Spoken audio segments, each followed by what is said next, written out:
अब next chapter के अंदर हम पढ़ने वाले हैं एक्सप्रेस के बारे में। एक्सप्रेस के बारे में पढ़ने से पहले हम दो टर्म्स के बारे में पढ़ेंगे जो है हमारी लाइब्रेरी और फ्रेमवर्क। लाइब्रेरी होती है हमारी एक collection of pre written code and framework भी होता है a set of pre written code, यानी दोनों ही ऐसे कोड होते हैं लाइब्रेरी और फ्रेमवर्क जो किसी और ने हमारे लिए लिखे हैं और जिसको हम यूज करते हैं, पर इनमें कुछ की डिफरेंसेस होते हैं। जैसे लाइब्रेरी हमारे कुछ स्पेसिफिक टास्क को परफॉर्म करने के काम आता है। लाइब्रेरीज जनरली हमारा अगर बड़ा सा कोड होता है तो उसमें एक छोटा काम करने के लिए लिखी जाती है। जैसे हमारी एक्सियोस जिसको हमने यूज किया था एपीआई रिक्वेस्ट के लिए, वो एक लाइब्रेरी है। उसका काम है कि वो एपीआईज को रिक्वेस्ट सेंड करने का काम करती है। जबकि फ्रेमवर्क्स हमारे ओवरऑल कोड के स्ट्रक्चर को डिफाइन करते हैं, यानी फ्रेमवर्क्स हमारी वेब एप्लीकेशन का स्ट्रक्चर कैसा दिखना चाहिए उस चीज को डिफाइन करने के काम आते हैं। तो जैसे एक्सप्रेस हो गया जिसे हम पढ़ने वाले हैं, वो हमारा एक फ्रेमवर्क है। वैसे तो लाइब्रेरी और फ्रेमवर्क थोड़ी सी इंटरचेंजेबली यूज हो जाती है, पर इन दोनों के बीच में एक खास डिफरेंस यही होता है कि लाइब्रेरी कोड के किसी छोटे पार्ट को कंट्रोल करने के काम आती है, किसी छोटे पार्ट को कंप्लीट करने के काम आती है और उसे हम अपने ओवरऑल कोड के अंदर, ओवरऑल एप्लीकेशन के अंदर फिट इन करते हैं। जबकि फ्रेमवर्क्स हमारे ओवरऑल कोड स्ट्रक्चर को, वेब एप्लीकेशन के स्ट्रक्चर को डिफाइन करते हैं। यहाँ पर कंट्रोल की अगर बात करें तो लाइब्रेरीज में हमारे ऊपर टोटल कंट्रोल होता है कि हम लाइब्रेरीज को कहाँ पर यूज करना चाहते हैं, कैसे यूज करना चाहते हैं। जबकि फ्रेमवर्क्स में काफी सारा कंट्रोल फ्रेमवर्क के ऊपर होता है कि किस तरीके से कोड लिखा जाना चाहिए। तो हम जब एक्सप्रेस की बात करेंगे, एक्सप्रेस हमारा एक फ्रेमवर्क है। अब एक्सप्रेस पर आ जाते हैं।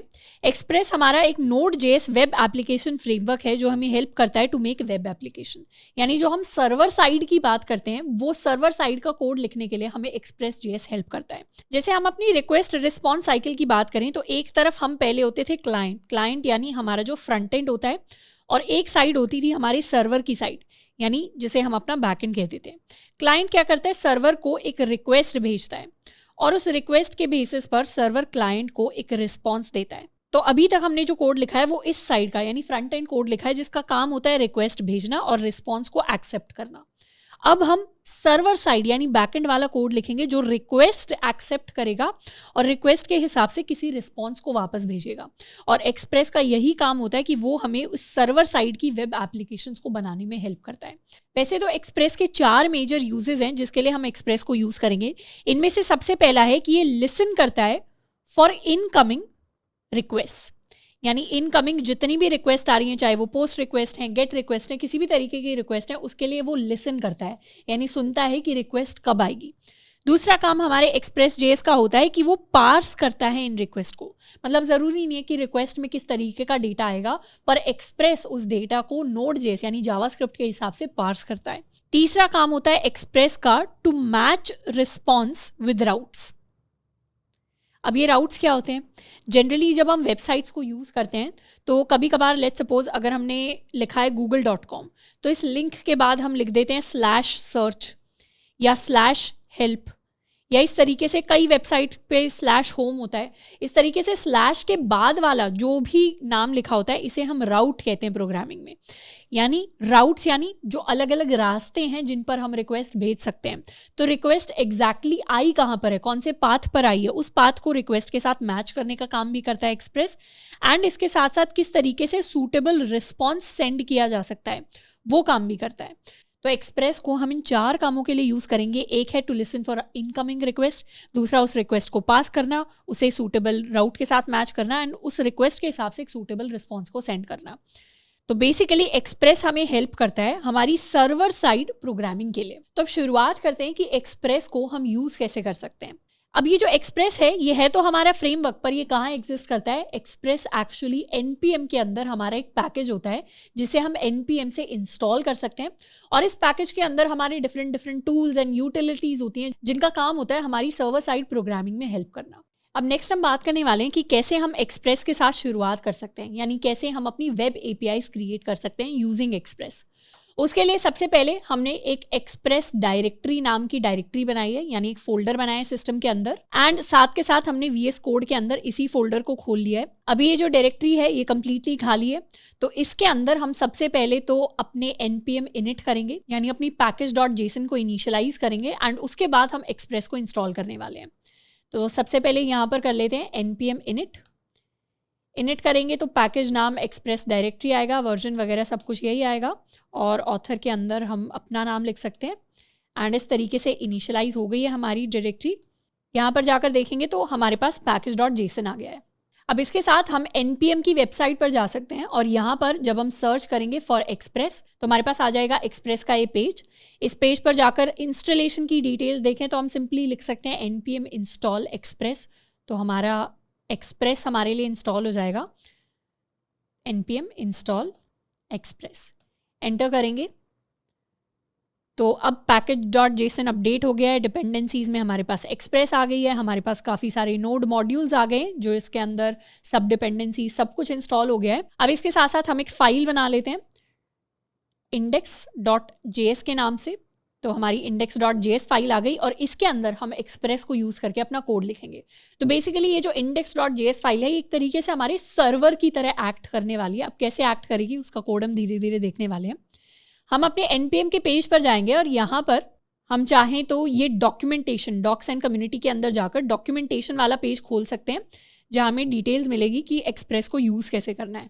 तो expressjs.com में गेटिंग स्टार्टेड के अंदर हम जाएंगे तो ये इंस्टॉलेशन के डिटेल्स मिलेंगे। हेलो वर्ल्ड वाले पेज पर जाएंगे। अब इस पेज पर आकर ये एक बेसिक कोड हमें दिखाई देगा और यहाँ से हमें पता है कि हमें क्या करना है, एक्सप्रेस को रिक्वायर करना है।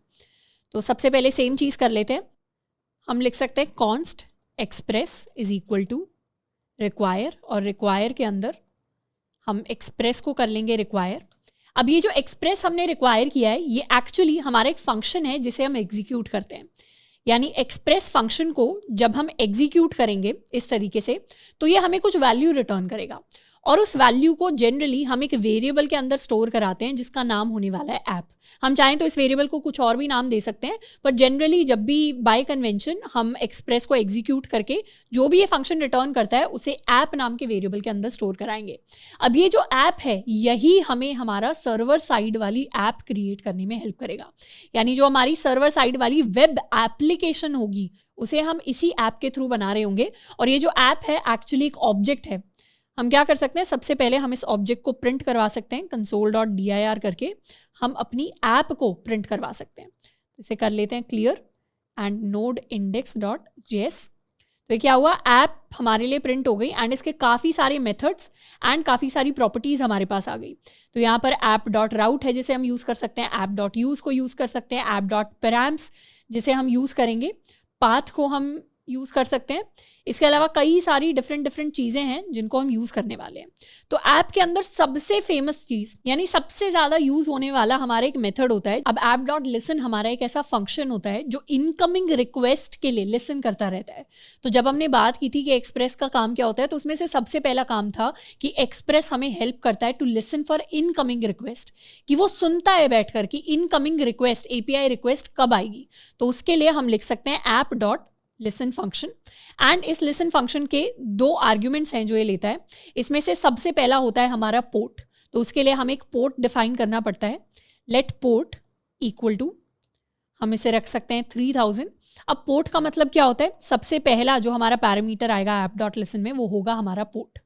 पोर्ट का मतलब होता है एक logical endpoint of a network connection that is used to exchange information between a web server and a web client. इसको बेसिकली हम ऐसे समझ सकते हैं कि हमारे कंप्यूटर के अंदर पोर्ट्स होते हैं, वो तो होते हैं हमारे फिजिकल पोर्ट्स यानी कि चार्जर वाला वायर यहाँ पर लगेगा या हमारा दूसरा अगर हमें पेन ड्राइव कोई लगानी है तो वो इसी पोर्ट के साथ कनेक्ट होगी। तो बेसिकली कनेक्ट करने के पॉइंट्स हैं कि अगर मुझे अपने लैपटॉप के साथ किसी और डिवाइस को, कोई ड्राइव हो गई, कोई पेन ड्राइव होगी, उसको अगर मुझे कनेक्ट करना है, चार्जर वाली वायर होगी उसको कनेक्ट करना है, तो उसको कनेक्ट करने का क्या पॉइंट रहेगा, क्या रास्ता रहेगा, तो उसे हम फिजिकल पोर्ट्स कहते हैं, अपने लैपटॉप के, अपने कंप्यूटर के, अपने टीवी के। उसी तरीके से अगर हमारे सी होते हैं, ये हमारा सी, ये समुद्र है, ये हमारी लैंड है। अब समुद्र से अगर हमें लैंड पे कनेक्ट करना है तो हम अलग अलग जगह पोर्ट्स बना देते हैं, यानी जहाँ पर शिप्स आते हैं और वहाँ पर डॉक करते हैं और वहीं पर सारा सामान जो है एक्सचेंज होता है। तो ये भी क्या है, कनेक्शन पॉइंट्स है। वैसे ही हमारे नेटवर्क के साथ भी कनेक्शन पॉइंट्स होते हैं, यानी ऐसे पॉइंट्स, एंड पॉइंट्स जहाँ पर नेटवर्क के अंदर कनेक्शन बिल्ड हो सकता है, एक रिक्वेस्ट और रिस्पॉन्स वाला कनेक्शन बिल्ड हो सकता है, यानी ऐसा पॉइंट जहाँ से हमारा क्लाइंट हमारे सर्वर के साथ बात करेगा। अब ऐसे बहुत सारे पोर्ट्स अवेलेबल होते हैं। कुछ पोर्ट्स होते हैं जो स्पेसिफिक काम के लिए अलॉटेड होते हैं ऑलरेडी, पर जनरली बाय डिफॉल्ट हमारा जो 3000 पोर्ट होता है, या एक और पोर्ट होता है हमारा 8080 करके, इस तरीके के काफ़ी सारे पोर्ट्स होते हैं जो अवेलेबल अवेलेबल होते हैं जिनको हम अपने कस्टम सर्वर्स बनाने के लिए यूज़ कर सकते हैं। तो अभी के लिए 3000 ले लेते हैं। तो 3000 हमारा एक पोर्ट नंबर होने वाला है और इस पोर्ट के ऊपर जब भी रिक्वेस्ट आएगी, मतलब इस लिंक को, इस पोर्ट को जब भी एक्सेस किया जाएगा रिक्वेस्ट के लिए, अभी बात करेंगे कैसे एक्सेस करेंगे, तो ये हम एक सर्वर साइड कोड लिखने की कोशिश कर रहे हैं। हम बेसिकली एक सर्वर बना रहे हैं, अपना पहला सर्वर, जिसके अंदर अगर कोई रिक्वेस्ट आएगी तो उसके लिए लिसन किया जाएगा एंड जैसे ही हमारा सर्वर स्टार्ट होगा हम एक कॉल बैक है जिसको लिख सकते हैं और ये कॉल बैक भी एग्जीक्यूट हो जाएगा। इस कॉल बैक के अंदर हम console.log करवा सकते हैं app is listening on port. यहाँ हम चाहें तो अपना पोर्ट नंबर भी लिख सकते हैं। ये अपना पोर्ट वेरिएबल है जिसे हम करवा लेंगे प्रिंट। इसे कर लेते हैं सेव। तो अभी तक कितना कोड लिखा हमने एक्सप्रेस को रिक्वायर किया। एक्सप्रेस रिक्वायर होती है तो it is basically a function जिसको एग्जीक्यूट करके उसकी वैल्यू हम ऐप के अंदर स्टोर करा लेते हैं, जो एक ऑब्जेक्ट होती है। उस ऑब्जेक्ट के अंदर कई सारे फंक्शंस हैं। हम चाहें तो उस ऑब्जेक्ट को प्रिंट भी करवा सकते हैं, उसके मेथड्स देख सकते हैं, उसकी प्रॉपर्टीज देख सकते हैं। और इस ऐप ऑब्जेक्ट के अंदर एक स्पेसिफिक मेथड होता है लिसन नाम से। लिसन क्या करता है? लिसन एक वेब सर्वर बनाता है जो इनकमिंग एपीआई रिक्वेस्ट के लिए लिसन करता है। और जैसे ही ये वेब सर्वर स्टार्ट हो जाएगा हम प्रिंट करवा देते हैं app is listening on port this. तो इस तरीके से हमें क्लैरिटी आ जाएगी कि हमारा सर्वर स्टार्ट हो गया है या नहीं। तो इसे क्लियर कर लेते हैं और अपनी फाइल को एग्जीक्यूट करते हैं। node-index.js से एंटर किया तो अब हमारे पास आ रहा है app is listening on port 3000। एक और स्पेशल यहाँ नोटिस करने वाली चीज़ ये है कि ऐसा नहीं है कि console.log करने के बाद एकदम से ये चीज़ बंद हो गई, मतलब विंडो बंद हो गई और दोबारा से हमारे पास ये वाली चीज़ आ गई।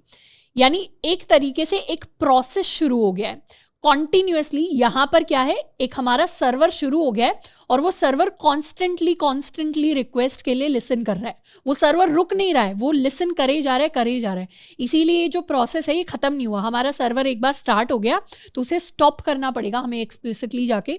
स्टॉप करने के लिए हम क्या कर सकते हैं? स्टॉप करने के लिए हम Ctrl+C एक साथ प्रेस कर सकते हैं, यानी इस सिंबल को साथ में प्रेस करेंगे तो अब क्या हुआ, अब हमारा सर्वर स्टॉप हो गया। तो हम चाहें तो सर्वर को कभी भी स्टार्ट कर सकते हैं। तो अभी हमारा सर्वर स्टार्ट हो गया और वो रिक्वेस्ट के लिए अभी लिसन कर रहा है। तो ये तो हमने सर्वर साइड का कोड लिख दिया कि हमने एक सर्वर स्टार्ट कर दिया अपने लोकल सिस्टम के ऊपर और अभी वो रिक्वेस्ट के लिए लिसन कर रहा है। पर इस सर्वर पर हम रिक्वेस्ट भेज कैसे सकते हैं?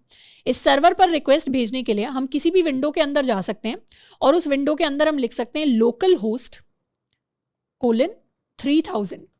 यानी लोकल होस्ट यानी कि जिस भी सर्वर पर हम रिक्वेस्ट डालने जा रहे हैं, ये सर्वर हमारी ही लोकल मशीन के अंदर काम कर रहा है। लोकल होस्ट 3000 अगर आप अपनी मशीन, अपने लैपटॉप या अपने कंप्यूटर के ऊपर सर्च करेंगे तो आप मेरे वाला कोड नहीं एक्सेस कर पाएंगे। अगर आपने अपनी मशीन के ऊपर कोई सर्वर साइड कोड स्टार्ट किया है तो उसको आप उसी पोर्ट के ऊपर एक्सेस कर पाएंगे। जैसे ये जो लोकल होस्ट 3000 में लिख रही हूँ, मतलब मैं अपनी ही लोकल मशीन के 3000 वाले पोर्ट के ऊपर जो अगर सर्वर चल रहा है उसको एक्सेस करने की, उसको रिक्वेस्ट भेजने की कोशिश कर रही हूँ। और अगर वो सर्वर बंद हो जाएगा तो मेरी रिक्वेस्ट नहीं जाएगी। इसको एक बार एंटर करेंगे तो हमारे पास यहां पर प्रिंट होकर आ रहा है कैन नॉट गेट स्लैश। पर अगर यही सेम चीज हम किसी और विंडो के अंदर जाकर लिखते हैं, जैसे 3000 की जगह मैंने यहां पर लिख दिया 3001 और मैंने एंटर किया तो 3001 में दिखाता है this site can not be reached या localhost refuse to connect. इसका मतलब है कि इस वाले पोर्ट पर अभी कुछ काम नहीं चल रहा है, यहां पर सर्वर नहीं अवेलेबल है, पर सर्वर यहां पर अवेलेबल है। पर सर्वर क्या कर रहा है, आपकी गेट रिक्वेस्ट को एक्सेप्ट नहीं कर रहा। ये इस तरीके का ये एरर आने का मतलब है कि सर्वर तो है, सर्वर तो आपका चल रहा है, पर अभी वो आपकी रिक्वेस्ट के लिए उसके पास कोई सूटेबल रिस्पॉन्स नहीं है, वो आपको कुछ रिस्पॉन्स रिटर्न नहीं कर रहा। तो इसका मतलब है हमारा सर्वर तो यहाँ पर चल रहा है जो कि हमने क्रिएट किया था अभी, बट अभी वो सर्वर कुछ रिस्पॉन्स नहीं भेज रहा, विच इज कंप्लीटली राइट, क्योंकि हमने क्या किया, लोकल होस्ट 3000 पे सिर्फ एक सर्वर बना है जो रिक्वेस्ट को लिसन कर रहा है पर कुछ रिस्पॉन्स नहीं भेज रहा। अब हम चाहें तो इस सर्वर को एक बार बंद कर देते हैं और इस सर्वर का हम चाहें तो पोर्ट भी चेंज कर सकते हैं to 8080। इसको कर लेते हैं सेव। दोबारा अगर हम बिना रीस्टार्ट किए सर्वर पर अब रिक्वेस्ट भेजेंगे, यानी लोकल होस्ट 3000 पे भेजेंगे, तो अब तो आएगा site can not be reached. क्यों? क्योंकि हमारा पोर्ट चेंज हो गया, पोर्ट अब है 8080। तो अब हमें रिक्वेस्ट कहाँ पर भेजनी पड़ेगी? अब हमें रिक्वेस्ट 8080 पे भेजनी पड़ेगी। एंटर करेंगे तो अभी भी क्या दिखा रहा है? अभी भी दिखा रहा है site can not be reached. इसलिए दिखा रहा है क्योंकि हमने सर्वर को स्टार्ट ही नहीं किया। तो इसीलिए कभी भी रिक्वेस्ट तब नहीं भेजनी जब हमारा सर्वर स्टार्ट नहीं है। हमेशा इंश्योर करना है कि हम टेस्ट करने से पहले कि रिक्वेस्ट जा रही है या नहीं जा रही, हमेशा अपने सर्वर को स्टार्ट कर लें। तो सर्वर को स्टार्ट कर लेते हैं। अब ऐप इज लिसनिंग तो अब क्या करेंगे, दोबारा जाकर रिफ्रेश कर लेंगे, तो अब हमारे पास एरर आ जाएगा कैन नॉट गेट स्लैश। मतलब अभी हमारा सर्वर तो स्टार्ट हो गया बट रिस्पॉन्स नहीं आ रहा है। अब बात करते हैं कि अगर हमें रिस्पॉन्स भेजना होता है तो हम कैसे भेज सकते हैं। सबसे पहला तरीका हम यूज करेंगे अपना app.use का, यानी ऐप जो हमारी ऑब्जेक्ट है उसके अंदर एक यूज नाम का मेथड होता है। ये मेथड क्या करता है, ये मेथड हर तरीके की रिक्वेस्ट, चाहे वो गेट रिक्वेस्ट हो गई हो, पोस्ट रिक्वेस्ट हो गई हो, किसी भी यूआरएल को हमने रिक्वेस्ट भेजी है, सब तरीके की रिक्वेस्ट को लिसन करेगा एंड उस हिसाब से इसके अंदर हमारा एक कॉल बैक है जो एग्जीक्यूट होता है जब हमारी सर्वर के पास कोई भी रिक्वेस्ट आती है। जैसे लेट्स सपोज हमने लिख दिया app.use, app.use के अंदर हमें कॉल बैक बना रहे हैं रिक्वेस्ट एंड रिस्पॉन्स। ये बाय डिफॉल्ट इसके दो पैरामीटर्स हैं जो हमेशा आते हैं और इसमें हम console.log करवा रहे हैं रिक्वेस्ट रिसीव्ड। इसका मतलब है रिक्वेस्ट हमारे पास आ गई है। तो जब भी इस सर्वर के ऊपर यानी इस पोर्ट के ऊपर लोकल होस्ट 8080 पर जब अभी कोई भी रिक्वेस्ट आएगी, तो जैसे ही वो रिक्वेस्ट आएगी app.use क्या करेगा, ये चीज प्रिंट करवा देगा। कहाँ प्रिंट करवाएगा, हमारे इस कंसोल के ऊपर। अब अभी एकदम से हम क्या करेंगे, रिक्वेस्ट भेजेंगे तो अभी कोई चेंज नहीं आएगा। हम चाहें तो हॉपस्कॉच से भी रिक्वेस्ट भेज सकते हैं। हॉपस्कॉच से अगर हम अपने लोकल होस्ट 8080 पर रिक्वेस्ट भेजेंगे और सेंड करेंगे तो अभी क्या आएगा, अभी दिखाएगा कि नॉट सेंड रिक्वेस्ट। अब इसमें एक और स्पेशल चीज, अगर हम हॉपस्कॉच से रिक्वेस्ट भेज रहे हैं तो हॉपस्कॉच से डायरेक्टली लोकल होस्ट वाले यूआरएल पर रिक्वेस्ट भेजना पॉसिबल नहीं है, उससे एक एरर आएगा और एरर को सॉल्व करने के लिए हमें हॉपस्कॉच के एक एक्सटेंशन को क्रोम के ऊपर डाउनलोड करना पड़ेगा। यानी एक बहुत फ्रीक्वेंट एरर है कि लोकल होस्ट की एपीआईज हॉपस्कॉच के ऊपर डायरेक्टली एक्सेस नहीं हो सकती। तो इस एरर को सॉल्व करने के लिए यहाँ पर ये लिंक है जिस पर हम जा सकते हैं, github.com hopscotch discussions 2051। अब यहाँ पर सबसे पहला स्टेप होगा कि हम ब्राउजर एक्सटेंशन एक इंस्टॉल कर लें, जिसका लिंक यहाँ पर आपको दिया हुआ है। ये हॉपस्कॉच का ब्राउजर एक्सटेंशन है, इसको आप इंस्टॉल कर सकते हैं। उसके बाद हम अपनी ऐप को रिफ्रेश कर सकते हैं एंड उसके बाद यहाँ पर इस तरीके की विंडो हमारे पास अवेलेबल होगी। एक बार इस फोटो पर थोड़ा सा हम जूम इन कर लेते हैं। इस तरीके की इंटरसेप्टर विंडो अगर आपके पास अवेलेबल है तो उसमें हमें ब्राउजर एक्सटेंशंस को सिलेक्ट करना है एंड उसके बाद जाकर हम रिफ्रेश कर सकते हैं अपने पेज को एंड फिर हमारा हॉपस्कॉच काम करना स्टार्ट कर देगा लोकल होस्ट पर। तो ये हमारा एरर आता है क्योंकि लोकल होस्ट को डायरेक्टली हम हॉपस्कॉच के ऊपर एक्सेस नहीं कर सकते, पर वो सारी चीजें यानी ब्राउजर के ऊपर बस हमें क्रोम के ऊपर एक एक्सटेंशन डाउनलोड करना होता है। तो उसको हमने कर लिया है। अभी हम लोकल होस्ट 8080 पर रिक्वेस्ट सेंड करेंगे तो क्या हुआ, अभी कोई चेंज नहीं आया। तो एक्चुअल चेंज लाने के लिए हमें अपने सर्वर को रीस्टार्ट करना पड़ेगा। तो सर्वर को रीस्टार्ट करने के लिए हमें दोबारा लिखना पड़ेगा node index.js। तो इस तरीके से हमारा सर्वर स्टार्ट हो गया और अब चेंजेस अप्लाई होना स्टार्ट होंगे। चेंजेस कैसे अप्लाई होंगे, एक बार क्या करते हैं, नॉर्मली जाकर अपने लोकल होस्ट 8080 को रिक्वेस्ट भेजते हैं। तो इस तरीके से यहाँ क्या हो रहा है, ये बस लोड होता हुआ हमें दिखाई देगा। एक्चुअली कुछ हो नहीं रहा यहाँ पर, कुछ मतलब हमें पेज पर होता हुआ दिखाई नहीं देगा। पर वापस से जब हम अपने कोड पर जाएंगे तो यहाँ मुझे दिखेगा रिक्वेस्ट रिसीव्ड, यानी हमारा ये जो सर्वर है इसके पास एक रिक्वेस्ट आई। वो रिक्वेस्ट कहाँ से आई, जब हमने ब्राउजर से रिक्वेस्ट भेजी। हम सेम चीज़ हॉपस्कॉच में जाकर कर सकते हैं। जैसे ही रिक्वेस्ट सेंड करेंगे तो यहाँ लोडिंग दिखाएगा क्योंकि कुछ रिस्पॉन्स नहीं आ रहा अभी, लेकिन वो रिक्वेस्ट रिसीव हो गई, उसका कॉन्फर्मेशन आ जाएगा। यहाँ पर दोबारा दिखा रहा है यहाँ पर रिक्वेस्ट रिसीव्ड। एंड सिर्फ इतना ही नहीं, अगर हम डायरेक्टली या इसे हॉपस्कॉच पे ट्राई करते हैं, अगर हम हॉपस्कॉच पर लोकल होस्ट 80 इसे रिफ्रेश कर लेते हैं एक बार, लोकल होस्ट 8080/home या /help इस तरीके का अगर कोई यूआरएल है उस पर भी रिक्वेस्ट भेजते हैं, इस तरीके का कोई राउट है तो उस पर रिक्वेस्ट सेंड की, तब भी वो रिक्वेस्ट रिसीव होगी। तो एक थर्ड रिक्वेस्ट रिसीव्ड हमारे पास आ गया। तो इस तरीके से अब app.use क्या कर रहा है, लिसन करके ट्रैक कर रहा है कि हाँ हमारे पास रिक्वेस्ट जो है वो आ रही है। और app.use के अंदर ये जो प्रिंट करवाने का काम है ये हमारा कॉल बैक कर रहा है। और एक्सप्रेस क्या करता है, बाय डिफॉल्ट कॉल बैक के अंदर रिक्वेस्ट और रिस्पॉन्स ये दो parameters by default express he create करता है। अब हमें पता चल गया रिक्वेस्ट रिसीव हो रही है। अब हम बात करेंगे कि रिक्वेस्ट के बेसिस पर हम रिस्पॉन्स कैसे सेंड कर सकते हैं। अब रिस्पॉन्स सेंड करने के लिए हम अपनी दो ऑब्जेक्ट्स को डिटेल में देखेंगे। एक है हमारी रिक्वेस्ट ऑब्जेक्ट, यानी जो हमारे रिक्वेस्ट आ रहा है पैरामीटर के अंदर, और एक है हमारी रिस्पॉन्स ऑब्जेक्ट जो हमारे पैरामीटर्स के अंदर हमें फंक्शन में कॉल बैक में रिस्पॉन्स दिख रहा है। अब जब भी हम एपीआई रिक्वेस्ट भेजते हैं, यानी यहाँ पर हॉपस्कॉच से या नॉर्मल ब्राउजर के अंदर जाकर जब भी हम कोई रिक्वेस्ट भेजते हैं किसी यूआरएल को, तो हमारी जो HTTPS रिक्वेस्ट जाती हैं, जो HTTP रिक्वेस्ट होती हैं, ये बेसिकली टेक्स्ट बेस्ड होती हैं। यानी जो भी हमारे पास हमारी रिक्वेस्ट आ रही है वो शुरुआत में क्या थी, एक टेक्स्ट बेस्ड रिक्वेस्ट थी, पर एक्सप्रेस क्या करता है, एक्सप्रेस उस रिक्वेस्ट को एक ऑब्जेक्ट के अंदर कन्वर्ट कर देता है। तो बेसिकली यहाँ क्या हुआ, ये प्रोसेस क्या हुआ, ये पार्सिंग का प्रोसेस हुआ। तो एक्सप्रेस के 4 काम हमने डिस्कस किए थे, इसमें से सबसे पहला था रिक्वेस्ट के लिए लिसन करना, वो हमने देख लिया कैसे करता है। दूसरा काम होता है रिक्वेस्ट को पार्स करना, यानी जितनी भी HTTP रिक्वेस्ट होती हैं ये सारी टेक्स्ट बेस्ड होती हैं। टेक्स्ट बेस्ड इसलिए कि दूसरी लैंग्वेजेस के अंदर भी सर्वर लिखे हुए हैं तो वो भी इनको समझ पाए। अगर किसी ने पाइथन के अंदर सर्वर बनाया हुआ है, किसी ने किसी और लैंग्वेज के अंदर सर्वर बनाया हुआ है, किसी ने जावास्क्रिप्ट के अंदर सर्वर बनाया हुआ है जैसे हम बना रहे हैं, तो सारे लोग HTTP रिक्वेस्ट को लिसन कर पाएं, उन्हें यूज कर पाएं, तो इसलिए वो टेक्स्ट बेस्ड होती हैं।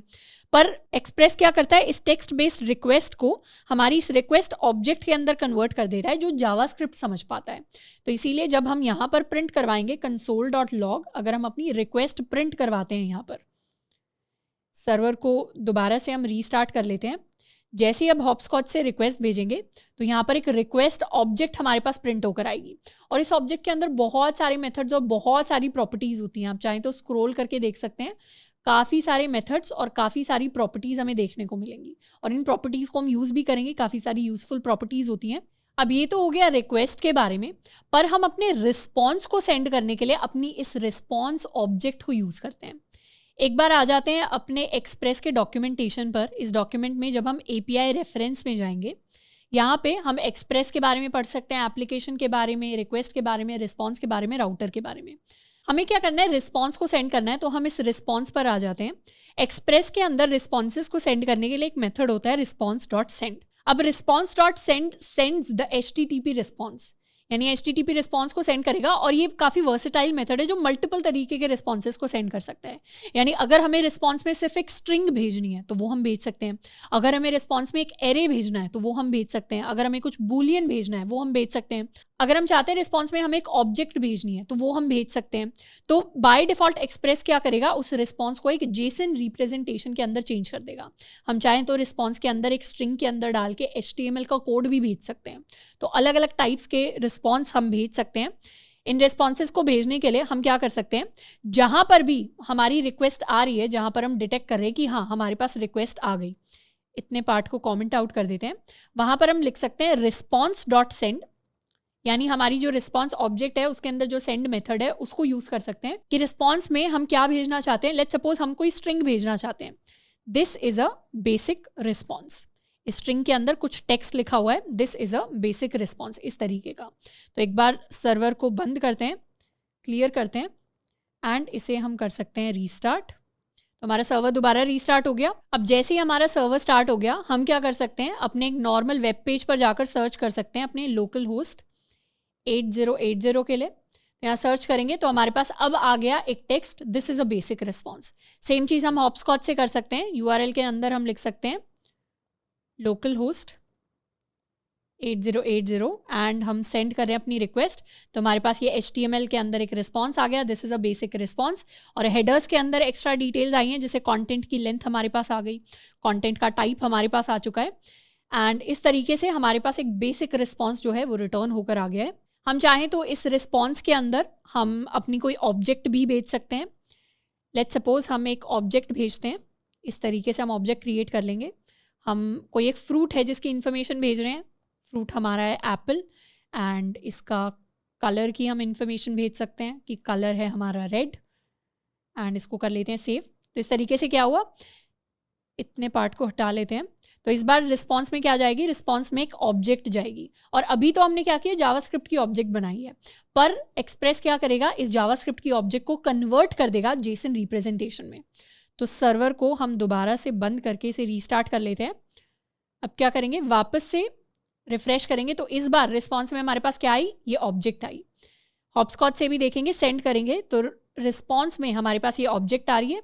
हेडर्स में जाएंगे तो इस बार कंटेंट टाइप में हमें दिखा रहा है एप्लीकेशन जेसन, यानी इस बार हमारे पास जेसन फॉर्मेट में हमारा डेटा आया है। अब इसके अलावा हम चाहे तो HTML फॉर्मेट में भी अपनी रिस्पॉन्स भेज सकते हैं। इसको हटा लेते हैं और response.send में इस बार HTML रिस्पॉन्स भेजते हैं। HTML रिस्पॉन्स यानी हम अपने टैग्स भेज सकते हैं। लेट्स सपोज हमने कोई H1 टैग भेजा, स्टैंडर्ड रिस्पॉन्स इसके अंदर हम लिख सकते हैं, या लेट्स मेक इट फ्रूट्स।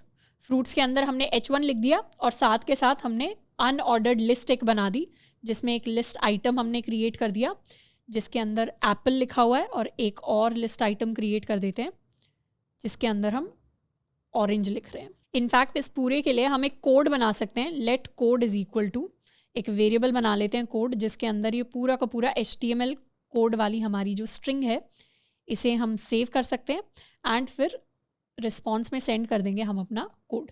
यानी हमने हेडिंग बनाई है फ्रूट्स की, उसके अंदर एक अनऑर्डर्ड लिस्ट बनाई है टैग्स लिखकर, लिस्ट के अंदर हमारे पास 2 फ्रूट्स हैं, एप्पल एंड ऑरेंज, और इसको हम सेंड कर रहे हैं यूजिंग रिस्पॉन्स डॉट सेंड।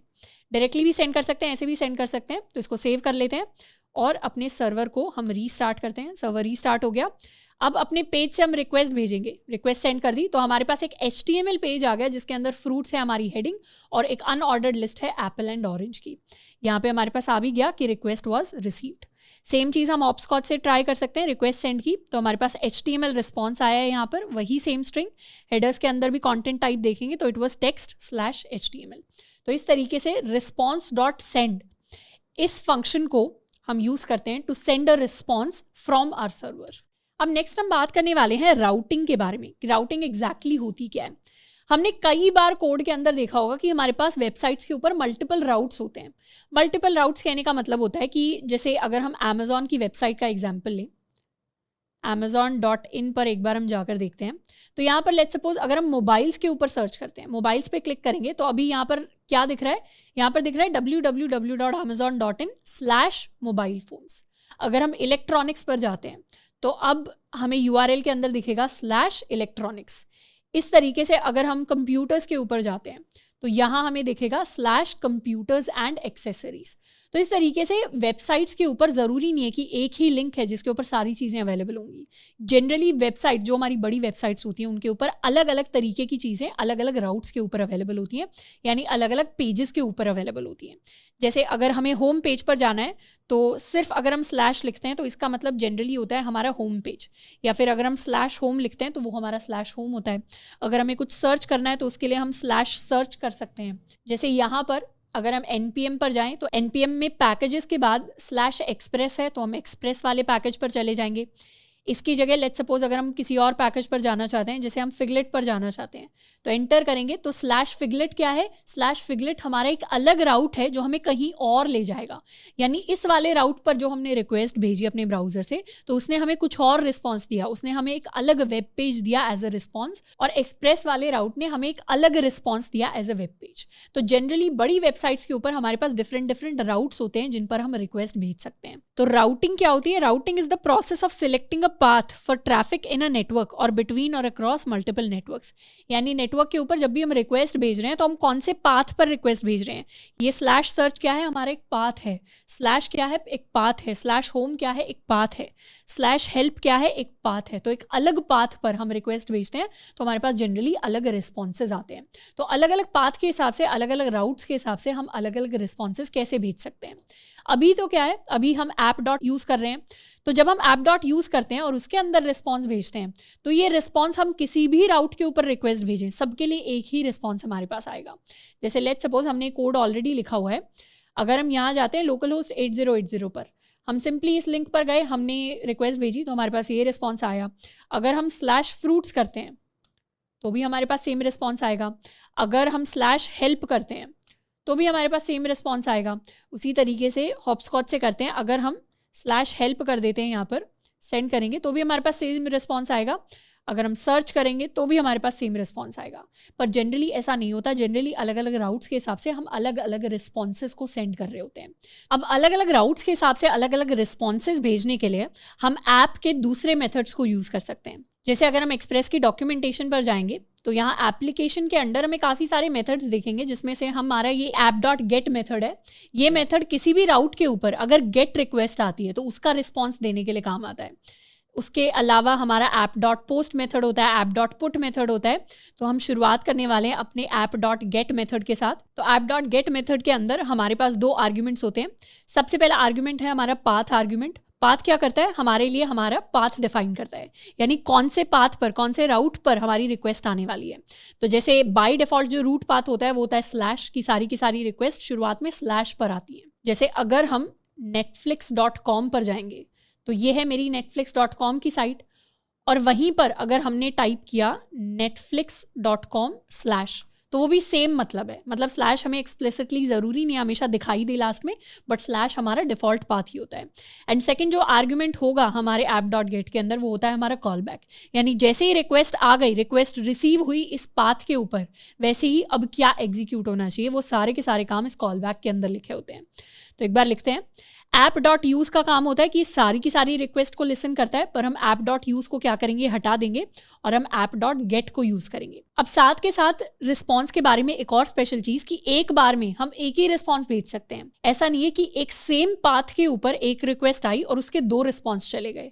हमेशा रिस्पॉन्स में एक ही चीज आती है। वो चीज एक सिंगल स्ट्रिंग भी हो सकती है, वो चीज एक सिंगल HTML पेज भी हो सकता है, वो चीज एक सिंगल ऑब्जेक्ट भी हो सकती है।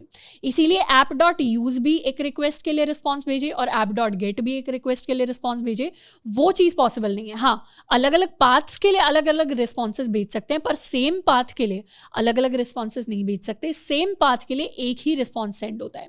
तो हम app.get के अंदर डिफाइन कर सकते हैं कि जो हमारा रूट पाथ होगा उसके लिए कॉल बैक के अंदर हमारे पास 2 ऑब्जेक्ट्स आएंगी, रिक्वेस्ट एंड रिस्पॉन्स, और इन ऑब्जेक्ट्स को हम रिसीव करेंगे और इस हिसाब से हम रिस्पॉन्स के अंदर सेंड कर सकते हैं यू कॉन्टैक्टेड रूट पाथ। इस तरीके से हमने एक रिस्पॉन्स सेंड कर दिया। सेम चीज़ हम डिफरेंट राउट्स के लिए कर सकते हैं। हम लिख सकते हैं /apple, तो लिख सकते हैं you contacted Apple path and /orange।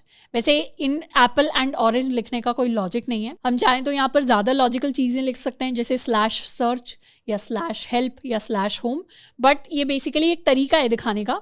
इसे लिख सकते हैं you contacted Apple path and you contacted orange path, ताकि हमें क्लियर हो जाए कि चीज़ें काम कैसे कर रही हैं। एक बार अपने सर्वर को स्टॉप करके इसे रीस्टार्ट करते हैं। रीस्टार्ट कर लिया, अब जाकर हम अपनी रिक्वेस्ट को सेंड करने वाले हैं। तो रिक्वेस्ट को अब हमने 8080 पे सेंड किया, तो यहाँ है यू कॉन्टैक्टेड रूट पाथ। अब एप्पल पे सेंड करेंगे तो एप्पल पाथ, एंड ऑरेंज पर सेंड करेंगे तो हमारे पास आएगा ऑरेंज पाथ। बट ऑरेंज के अलावा अगर कहीं और सेंड किया, जैसे लेट्स सपोज हम सेंड करते हैं टू पीच, तो अब हमारे पास एरर आ जाएगा, क्योंकि अब रिस्पॉन्स सिर्फ वहीं से आ सकता है जितने राउट्स हमारे पास ऑलरेडी डिफाइंड है। जैसे लेट्स सपोज हॉपस्कॉच से भी ट्राई करते हैं। अगर हमने एप्पल पे रिस्पॉन्स भेजा, सेंड किया, तो हमारे पास आया यू कॉन्टैक्टेड एप्पल पाथ, और अब हम मैंगो का करेंगे तो हमारे पास एरर आ जाएगा, क्योंकि मैंगो वाला पाथ डिफाइंड नहीं है। तो इस केस में हमारे पास 404 आएगा स्टेटस, यानी पेज नॉट फाउंड। तो इस तरीके से हम राउटिंग करते हैं, डिफरेंट राउट्स को हम डिफाइन करते हैं। पर अगर किसी भी केस में हम चाहते हैं, जैसे ये सारे पाथ तो हमारे स्पेसिफिक पाथ्स डिफाइंड है, पर मान लो किसी यूजर ने किसी और जगह रिक्वेस्ट भेजी, किसी और राउट पे रिक्वेस्ट भेजी जो एग्जिस्ट ही नहीं करता, उसके लिए अगर हम स्टैंडर्ड रिस्पॉन्स, कोई अपना कस्टम रिस्पॉन्स भेजना चाहते हैं, तो उसके लिए हम लिख सकते हैं स्टार। तो इस तरीके से अगर हम पाथ में स्टार लिखते हैं, तो स्टार का मतलब होता है सारे के सारे पाथ, यानी ऊपर जो लिख दिए, ऊपर वाले पाथ से अगर मैच हो गया और रिस्पॉन्स सेंड हो गया तो ठीक है, पर बाकी के अगर किसी पाथ में ये चीज मैच हो गई, यानी स्टार यानी वाइल्ड कार्ड, यानी कुछ भी हो सकता है पाथ, तो उस केस में अगर हम अपने स्पेसिफिक रिस्पॉन्स भेजना चाहते हैं, तो उसके लिए हम अपना कॉल बैक डिफाइन कर सकते हैं, और कॉल बैक के अंदर हम लिख सकते हैं response dot send this page या this path does not exist. इस तरीके का हम एक रिस्पॉन्स भेज सकते हैं। तो सर्वर को एक बार दोबारा से स्टॉप करके रीस्टार्ट कर लेते हैं, एंड यहाँ पर आ जाते हैं हॉपस्कॉच पर। हॉपस्कॉच पर जब हम 8080 को रिक्वेस्ट भेज रहे हैं तो हमारे पास आ गया रूट पाथ, जब एप्पल को भेजा तो हमारे पास आ गया एप्पल पाथ। पर अगर हम किसी नए ही फ्रूट को भेजते हैं, let's suppose we send a request to pineapple to search for information about pineapple, तो अब हम सेंड करेंगे रिक्वेस्ट, तो अब हमारे पास 404 नहीं आया, स्टेटस तो ओके आया, मतलब कोई एरर नहीं आया, पर रिस्पॉन्स में आया this path does not exist, जो हमारा कस्टम रिस्पॉन्स था जिसको हमने डिफाइन किया था। तो इस तरीके से अगर हम चाहते हैं कि स्पेसिफिक राउट्स के लिए तो ठीक रिस्पॉन्स जाए, पर दूसरे केसेस में 404 एरर ना जाए, कुछ स्पेसिफिक एरर जाए, तो उस केस में हम अपने एरर को डिफाइन कर सकते हैं यूजिंग दिस वाइल्ड कार्ड। अब जैसे हमने app.get यूज़ किया है, ऐसे ही हम अपना app.post भी यूज़ कर सकते हैं। तो उसको देख लेते हैं। हम यहाँ लिख सकते हैं app.post और इसे कर देते हैं स्लैश, और यहाँ रिस्पॉन्स में हम भेजने वाले हैं you sent a post request to route. इसको कर लेते हैं सेव। सर्वर को कर लेंगे दोबारा से रीस्टार्ट किया, इस बार हॉपस्कॉच पर आए और इस बार हम अगर रूट को नॉर्मली रिक्वेस्ट भेजते हैं तो ये तो होती है हमारी गेट रिक्वेस्ट में आया यू कॉन्टैक्टेड रूट पाथ। पर अगर हम यहाँ से रिस्पॉन्स का टाइप चेंज कर दें टू पोस्ट और इस बार अगर सेंड करें तो इस बार डिफरेंट रिस्पॉन्स हमारे पास आएगा, you sent a post request to route. तो इस तरीके से अलग अलग रिक्वेस्ट टाइप के हिसाब से हम ऐप के अलग अलग फंक्शंस को यूज कर सकते हैं to send a specific request based on a specific path. अब नेक्स्ट हम एक इंटरेस्टिंग पैकेज के बारे में बात करने वाले हैं जो है हमारा नोडमोन। अभी तक हम क्या करते आए हैं, नोड के बेसिस पर अपने सर्वर को स्टार्ट करते आए हैं, पर अभी तक हमने एक प्रॉब्लम जो है उसको एनकाउंटर किया होगा कि बार बार जब भी हमें एक छोटा सा चेंज करना होता है अपने सर्वर साइड के कोड के ऊपर तो हमें बार बार अपने सर्वर को स्टॉप करना होता है, उसे रीस्टार्ट करना पड़ता है। तो ये क्या है, ये एक एक्चुअल प्रॉब्लम है नोड के साथ। तो इसीलिए हम एक और स्पेशल पैकेज इंस्टॉल करेंगे नोडमोन। नोडमोन हमें वो पावर देता है जिससे हमारा सर्वर ऑटोमेटिकली रीस्टार्ट हो सकता है विद आवर कोड चेंजेस। यानी कोड के अंदर जैसे ही हमने कोई नए चेंजेस किए, उन चेंजेस को सेव किया तो हमारा सर्वर ऑटोमेटिकली रीस्टार्ट होता रहेगा और बार बार हमें उसे स्टॉप एंड स्टार्ट नहीं करना पड़ेगा। तो नोडमोन एक्सप्रेस की तरह ही एक पैकेज होता है npm के अंदर, तो इसे जाकर हम सर्च कर सकते हैं। यहाँ पर हम सर्च कर लेंगे फॉर नोडमोन और यहाँ हम चले जाएंगे। इसे इंस्टॉल करने के लिए हम लिख सकते हैं npm i nodemon। तो क्लियर कर लेते हैं। जनरली हम नोडमोन को ग्लोबली सेव करते हैं, हम चाहें तो इसे लोकली सेव कर सकते हैं विद npm install nodemon, और हम चाहें तो इसे ग्लोबली भी सेव कर सकते हैं। इसको ग्लोबली सेव करना एक अच्छा तरीका रहेगा, तो हम npm install -d nodemon करने वाले हैं। तो ग्लोबली हर जगह हमारा नोडमोन अवेलेबल होगा। इसको चेक करने के लिए हम लिख सकते हैं nodemon -v। तो यहाँ से हमारे पास हमारे नोडमोन का वर्जन प्रिंट हो जाएगा, यानी जो हमारा इंस्टॉलेशन है वो सक्सेसफुल रहा। और अब अगर हमें सर्वर को स्टार्ट करना है तो उसके लिए हम लिख सकते हैं nodemon index.js, यानी नोड की जगह अब हम नोडमोन लिख रहे होंगे। जैसे ही एंटर करेंगे अब यहाँ दिखाई दे रहा है कि हमने इस नोडमोन के वर्जन को इंस्टॉल किया है। जब भी हमें नोडमोन को रीस्टार्ट करना हो हम rs टाइप कर सकते हैं और इसने क्या किया, हमारे सर्वर को स्टार्ट कर दिया है। सर्वर को स्टार्ट कर दिया। अब लेट्स सपोज हमारे app.get में अगर हमारे पास गेट रिक्वेस्ट आती है रूट पाथ में, तो हम यहाँ पर लिखना चाहते हैं हेलो आई एम रूट। इस तरीके से हमने रिस्पॉन्स यहाँ पर चेंज कर दिया। अब जैसे ही हम इस रिस्पॉन्स को सेव करेंगे वैसे ही क्या हुआ, हमारा नोडमोन वाला सर्वर अपने आप स्टार्ट हो गया। तो हमें यहाँ से सर्वर को स्टॉप एंड स्टार्ट नहीं करना पड़ा, ऑटोमेटिकली सर्वर रीस्टार्ट हो गया। तो ये रीस्टार्टिंग यहाँ पे लिखा हुआ आ रहा है एंड जैसे ही रीस्टार्ट हो गया वैसे ही हमारे नए चेंजेस अप्लाई करने स्टार्ट हो जाएंगे। तो इस बार जब हम अपने लोकल होस्ट को रिक्वेस्ट भेजेंगे 8080 को तो हमारे पास आएगा हेलो आई एम रूट। तो हमारे नए चेंजेस के साथ हमारे पास रिस्पॉन्स आने वाला है। तो इसीलिए नोडमोन को हम इंस्टॉल करते हैं। अगर आप किसी और प्रोजेक्ट के ऊपर काम कर रहे हैं तो अगर आपने लोकली इंस्टॉल करने का चूज़ किया तो हमेशा याद रखना है जिस प्रोजेक्ट के साथ आप काम करेंगे वहाँ पर हर बार हमें उसे लोकली री इंस्टॉल करना पड़ेगा ताकि बार बार हमें हमारे सर्वर को रीस्टार्ट ना करना पड़े। अब नेक्स्ट हम बात करने वाले हैं अपने पाथ पैरामीटर्स के बारे में।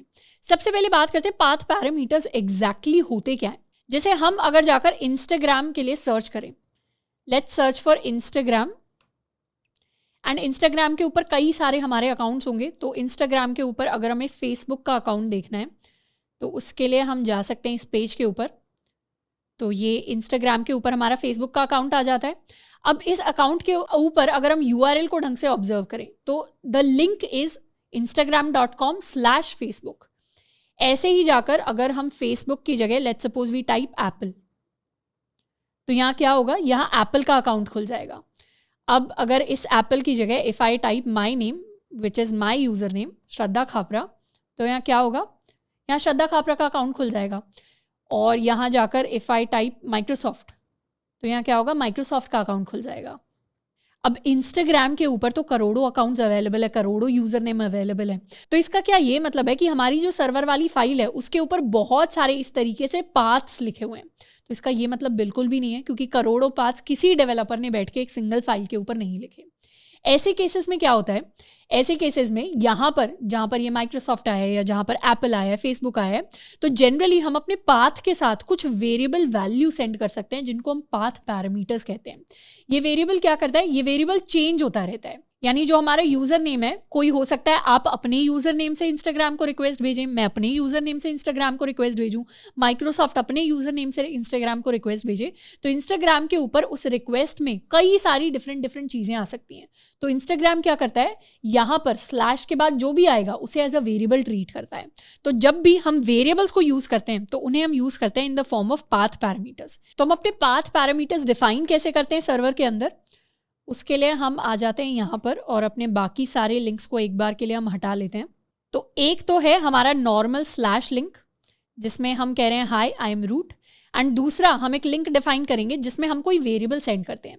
जैसे वेरिएबल सेंड करने के लिए हम लिखते हैं यहाँ पर कोलन, यहाँ पर हमने लिख दिया स्लैश कोलन, एंड कोलन के बाद हम कुछ भी लिख सकते हैं। जैसे हम यहाँ पर लिख सकते हैं कि इंस्टाग्राम का यूजर नेम यहाँ पर आएगा, तो ये क्या बन जाएगा, ये यूजर नेम एक्चुअली हमारा एक वेरिएबल है जिसकी इंफॉर्मेशन हमारी रिक्वेस्ट के अंदर ऑलरेडी सेव्ड होगी। हम चाहें तो console.log करके प्रिंट करवा सकते हैं request.params को। तो request.params क्या है, request.params हमारे रिक्वेस्ट के पैरामीटर्स को दिखाता है कि रिक्वेस्ट के साथ क्या क्या पैरामीटर्स सेंड हुए। तो अगर रिक्वेस्ट के साथ इस तरीके का कोई यूजर नेम भी एडिशनल आया है तो बेसिकली वो पैरम्स के अंदर प्रिंट हो जाएगा। जैसे यहाँ पर इसे क्रॉस कर देते हैं और हॉपस्कॉच से हम रिक्वेस्ट भेजते हैं लोकल होस्ट 8080 को विद द नेम अपना कॉलेज। तो अब ये अपना कॉलेज क्या बनेगा, ये अपना कॉलेज हमारा यूजर नेम बनेगा जिसको वेरिएबल की तरह ट्रीट किया जाएगा। रिक्वेस्ट को सेंड कर देते हैं। अभी रिस्पॉन्स तो पोस्ट की जगह हम इसे गेट रिक्वेस्ट करते हैं और रिक्वेस्ट हमने कर दी सेंड। तो अभी तो हमारे पास आ रहा है hello I am root, but उसके साथ साथ ये आ गया hello I am root, but उसके साथ साथ हमारे रिक्वेस्ट के पैरामीटर्स भी प्रिंट हुए हैं। ये पैरामीटर्स प्रिंट हुए हैं हमारे यहाँ पर, यानी यूजर नेम अपना कॉलेज हमारे पास प्रिंट हुआ है। इसके अलावा हम चाहे तो मल्टीपल पैरामीटर्स और भेज सकते हैं। जैसे हम यूजर नेम के साथ अगर अपनी कोई आईडी भी भेजते हैं, लेट्स सपोज हमारी आईडी है 123, यहाँ पे हमें उसे डिफाइन करना पड़ेगा /ID। तो ये कोलन यूजर नेम यानी हमारा एक यूजर नेम वेरिएबल आएगा और ये यूजर नेम कुछ भी हो सकता है, और उसके साथ में हमारी एक आईडी आएगी और ये आईडी भी कुछ भी हो सकती है। तो यहाँ जाकर अब हम सेंड करेंगे अपना कॉलेज 123 के लिए रिक्वेस्ट हमने सेंड की। अच्छा, इसे हम सेव कर लेते हैं फाइल के अंदर, रीस्टार्ट कर लिया एंड दोबारा से हमने रिक्वेस्ट सेंड की। तो इस बार रिस्पॉन्स तो आ गया हमारे पास hello I am root, but उसके साथ साथ यहाँ पर हमारी request.params प्रिंट हुआ है जिसके अंदर एक पैरामीटर है हमारा यूजर नेम और एक पैरामीटर है हमारी आईडी। तो इस तरीके से रिक्वेस्ट के अंदर जो भी ये एक्स्ट्रा एडिशनल इन्फॉर्मेशन हमारे वेरिएबल्स आते हैं, पाथ पैरामीटर्स आते हैं, इनको हम यूज़ कर सकते हैं। अभी तो हमने बस इन्हें प्रिंट करवाया है, हम चाहें तो इन्हें एक अलग वेरिएबल के अंदर स्टोर करवा सकते हैं। एक यूज़र नेम नाम का वेरिएबल ले लेते हैं, यूज़र नेम, और अपना एक आईडी नाम का वेरिएबल ले लेते हैं इज इक्वल टू request.params। तो रिक्वेस्ट के अंदर से ये हमारे parameters user name and ID के अंदर स्टोर हो जाएंगे एंड फिर जब हम रिस्पॉन्स सेंड करेंगे तो हम रिस्पॉन्स में सेंड करने वाले हैं welcome to the page of, यहाँ पर लिख देते हैं पेज ऑफ, इसे कह देते हैं @ एंड यहाँ पर हम प्रिंट करवा देंगे अपने यूज़र नेम का नाम। तो ये हमारा यूज़र नेम प्रिंट हो गया, इसको कर लेते हैं सेव। एंड इस बार जब हम अपना कॉलेज को रिक्वेस्ट भेजेंगे तो यहाँ आएगा welcome to the page of अपना कॉलेज। अब यहाँ तो सिर्फ प्रिंट होकर आ रहा है, बाकी जनरली इंस्टाग्राम कैसे काम करता होगा, इंस्टाग्राम रिस्पॉन्स में पूरा का पूरा एक HTML टेम्पलेट, एक पूरा का पूरा पेज भेजता होगा जिसके अंदर फिर इंफॉर्मेशन और ज़्यादा रिक्वेस्ट जाती होंगी, सब रिक्वेस्ट, एंड फिर अपना कॉलेज वाला जो अकाउंट है उसकी इन्फॉर्मेशन फिल इन होती होगी। Now if I want to search for apple, तो वो रिक्वेस्ट सेंड करेंगे तो अब हम एप्पल के पेज पर आ गए। अब हमें गूगल के पेज पर जाना है तो हम गूगल को रिक्वेस्ट भेज सकते हैं, सेंड किया तो welcome to the page of Google. तो इस तरीके से अलग अलग यूज़र नेम, अब चाहें तो हम कुछ भी यूज़र नेम डाल सकते हैं। जैसे अगर मैं चाहूँ तो अपना यूज़र नेम भी अगर मैंने डाला तो वो उस यूज़र नेम के हिसाब से हमारे पास एक रिस्पॉन्स ज़रूर आ जाएगा। तो इस तरीके से हमारे पाथ पैरामीटर्स काम करते हैं। और ये तो हो गई सिर्फ स्ट्रिंग रिस्पॉन्सेज। हम चाहें तो एक HTML कोड भी भेज सकते हैं, यानी यहाँ पर एक वेरिएबल बनाते हैं let code is equal to, एक HTML की हम स्ट्रिंग बना सकते हैं जो पूरी की पूरी स्ट्रिंग हम भेज सकते हैं, या इसको HTML स्ट्रिंग कह देते हैं। H1 टैग हम भेज देंगे और H1 टैग के अंदर हम अपना सारा का सारा कोड जो है वो लिखने वाले हैं। यहाँ पर आ गया इस तरीके से, एंड यहाँ हम सेंड कर देंगे अपनी HTML स्ट्रिंग को। इसको कर लेते हैं सेव। एंड अब हम यहाँ पर लोकल होस्ट पर रिक्वेस्ट भेजेंगे। हम 8080 पर रिक्वेस्ट भेजते हैं तो यही स्टैंडर्ड रिस्पॉन्स आएगा। बट लेट्स सपोज हम अपनी रिक्वेस्ट भेजने वाले हैं अपना कॉलेज को /123 उसकी ID एंटर किया तो यहाँ आ गया welcome to the page of अपना कॉलेज। यहाँ पर हम कल को चाहें तो we can create a Instagram page for Delta, enter किया welcome to the page of Delta. तो इस तरीके से हमारी रिक्वेस्ट काम करती हैं और इस तरीके से कस्टम पेजेस जनरेट होते हैं। अब नेक्स्ट हम बात करने वाले हैं क्वेरी स्ट्रिंग्स के बारे में। जैसे हमने ऑलरेडी देखा हुआ है कि गूगल पर हम कुछ भी सर्च करते हैं तो वो एक क्वेरी स्ट्रिंग के अंदर चला जाता है। जैसे if I search for apple तो यहाँ पर क्या हुआ, URL के अंदर हमारे पास आता है something called Q is equal to apple. तो ये क्या है, ये हमारी क्वेरी स्ट्रिंग है। क्वेरी स्ट्रिंग्स को ऑलरेडी हम पढ़ चुके हैं। ऐसा ही सिमिलर चीज़ NPM के साथ होती है। जैसे NPM में अगर हम यहाँ पर कुछ सर्च करते हैं, लेट्स सपोज हमने एक्सप्रेस सर्च किया, तो जैसे ही हम एंटर करेंगे अगर हम URL को नोटिस करें तो URL में क्वेरी स्ट्रिंग यानी क्वेश्चन मार्क के बाद आता है Q is equal to express. तो यहाँ Q is equal to express की जगह अगर हम कोई और पैकेज लिख देते हैं, लेट्स सपोज हमने लिखा फिगलेट, तो ये क्या करेगा, फिगलेट वाला सर्च पेज हमें दिखाएगा। यहाँ पर हम लिख देते हैं नोडमॉन, तो ये हमें नोडमॉन वाला सर्च पेज दिखाएगा। तो इस तरीके से Q is equal to something हमारी क्वेरी स्ट्रिंग होती है। तो अब URL के अंदर अगर हमने रिक्वेस्ट किया है विद सम क्वेरी स्ट्रिंग, तो उन क्वेरी स्ट्रिंग्स के लिए रिक्वेस्ट को हम कैसे हैंडल करेंगे। अब क्वेरी स्ट्रिंग्स के लिए रिक्वेस्ट को हैंडल करने के लिए हम एक नया पाथ क्रिएट कर सकते हैं app.get/search। तो सर्च का एग्जाम्पल ले लेते हैं और सर्च के अंदर हम क्या करेंगे, सर्च के अंदर हम एक नया कॉल बैक क्रिएट करेंगे रिक्वेस्ट रिस्पॉन्स, और इसके अंदर हम सबसे पहले तो प्रिंट करवाने वाले हैं console.log हमारी request.query। request.query क्या है, request.query के अंदर हमारी सारी की सारी वो क्वेरीज प्रिंट होकर हमारे पास आ जाएंगी जो एक रिक्वेस्ट के साथ आती हैं। तो क्वेरी स्ट्रिंग्स में जितनी भी क्वेरीज आई हैं वो सारी की सारी इस पैरामीटर के अंदर हमें मिल जाएंगी। और साथ में हम रिस्पॉन्स में अभी के लिए सेंड कर देते हैं सक्सेस, इसको कर लेते हैं सेव, या सक्सेस की जगह अभी दिखाते हैं नो रिजल्ट्स, क्योंकि हमारी सर्च का लिंक है तो उसमें हम नो रिजल्ट्स दिखाने वाले हैं। तो यहाँ पर वापस आ जाते हैं अपने हॉपस्कॉच पर, लोकल होस्ट 8080 में हम जाएंगे /सर्च में, और यहाँ पर क्वेश्चन मार्क के बाद लेट्स सपोज अगर हमें Q is equal to query भेजना चाहते हैं कि हमें सर्च करना है फॉर एप्पल, इसको कर लेते हैं सेंड। तो यहाँ आ रहा है नो रिजल्ट्स, और वापस से कंसोल में जाएंगे तो यहाँ क्वेरी हमारे लिए प्रिंट हो गई। क्वेरी में क्या था, Q क्वेरी आई जिसके अंदर वैल्यू है हमारी एप्पल। हम चाहें तो बिना इसके भी इसे भेज सकते हैं, बिना इसके सेंड कर सकते हैं। और इस बार क्या प्रिंट हुआ, इस बार सिंपली हमारे पास एप्पल प्रिंट हुआ। हम चाहे तो मल्टीपल चीज़ें भी भेज सकते हैं क्वेरी स्ट्रिंग में, एंड लिखते हैं एंड उसके बाद हम लिखते हैं हमें कौन सी एप्पल चाहिए, कलर में हमें चाहिए ग्रीन कलर की एप्पल, सेंड करेंगे एंड यहाँ पर इस बार 2 क्वेरी स्ट्रिंग्स आई, कलर में है ग्रीन एंड Q में है एप्पल। तो इस तरीके से पैरामीटर्स के अंदर जो हम एडिशनल इन्फॉर्मेशन भेजते हैं in the form of query strings, वो इन्फॉर्मेशन app.get के अंदर रिक्वेस्ट ऑब्जेक्ट में आती है और रिक्वेस्ट ऑब्जेक्ट के क्वेरी पैरामीटर में आकर स्टोर हो जाती है। और अब हम चाहें तो इस क्वेरी पैरामीटर से वैल्यूज को एक्सट्रैक्ट कर सकते हैं। तो उसके लिए डीकंस्ट्रक्ट कर लेते हैं, वेरिएबल्स के अंदर स्टोर कराते हैं। लेट्स सपोज हमने एक सिंगल रिक्वेस्ट हमें रिसीव करनी है जो हम Q के अंदर स्टोर करवाएंगे, इसे सेव कर लेते हैं। और रिस्पॉन्स के अंदर क्या भेजेंगे, रिस्पॉन्स के अंदर हम भेजने वाले हैं these are the search results, या सिर्फ लिख देते हैं search results for query, and यहाँ हम लिख देते हैं अपनी क्वेरी का नाम यानी Q, इसको कर लेते हैं सेव। एंड लेट्स सपोज अब हम क्वेरी भेजते हैं Q is equal to apple के लिए, सेंड करेंगे तो हमारे पास आ गया search results for query apple. अब हम ऑरेंज के लिए सर्च रिजल्ट्स सर्च करेंगे तो सर्च रिजल्ट्स फॉर ऑरेंज। अब हम let's suppose we search it for pineapple, तो सेंड करेंगे सर्च रिजल्ट्स फॉर पाइनएप्पल। तो अभी तो यहाँ पर इतना ज़्यादा सेंस नहीं बना रहा होगा क्योंकि हम फ्रूट्स के एग्जाम्पल ले रहे हैं, बट NPM के अंदर सेम चीज़ होती है। NPM के अंदर जब हमने Q is equal to nodemon search किया है तो हमारी सर्च में नोडमॉन लिखा हुआ आ रहा है। जब हम यहाँ पर फिगलेट सर्च करेंगे तो हमारे पास सर्च में यहाँ पर फिगलेट लिखा हुआ आएगा। तो इस तरीके से हम चाहें तो यहाँ पर HTML बेस्ड रिस्पॉन्स भी भेज सकते हैं। जैसे ये सारी चीज़ हम चाहें तो एक H1 टैग के अंदर लिखकर भेज सकते हैं, इसको कर लेते हैं सेव।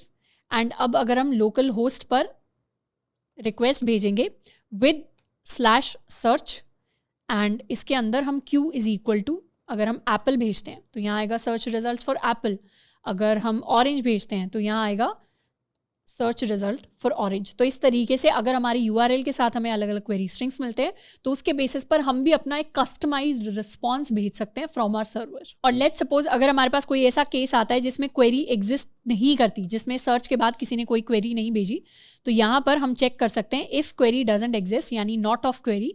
उस केस में हमें एक अलग रिस्पॉन्स सेंड करना है। उस केस में हम सेंड करना चाहते हैं एक H1 टैग जिसके अंदर हम लिख सकते हैं नथिंग सर्च्ड। इसे सेव कर लेते हैं एंड इस बार अगर हम ऑरेंज के लिए सर्च करेंगे तो हमें ऑरेंज मिलेगा। अगर हम let's suppose we search for Microsoft तो हमें माइक्रोसॉफ्ट मिलेगा। बट अगर क्यू हमने लिखा ही नहीं, हमने खाली छोड़ दिया, तो इस केस में हमारे पास प्रिंट होकर आ जाएगा नथिंग सर्च, यानी आपने कुछ सर्च ही नहीं किया इसीलिए कुछ रिस्पॉन्स नहीं आया। वरना अगर हम कुछ सर्च करते तो हमारे पास रिस्पॉन्स जरूर आता। तो इस तरीके से हमारा एक्सप्रेस काम करता है। एक्सप्रेस के जो 4 बेसिक यूजेस थे, यानी रिक्वेस्ट के लिए लिसन करना, उस रिक्वेस्ट को पार्स करना, उस रिक्वेस्ट को राउट करना एंड उस रिक्वेस्ट के हिसाब से सूटेबल रिस्पॉन्सेज को सेंड करना, वो सब हमने कवर कर लिया है। और हम आगे आने वाले चैप्टर्स के अंदर और डिटेल में इन्हीं चीज़ों को स्टडी करने वाले हैं।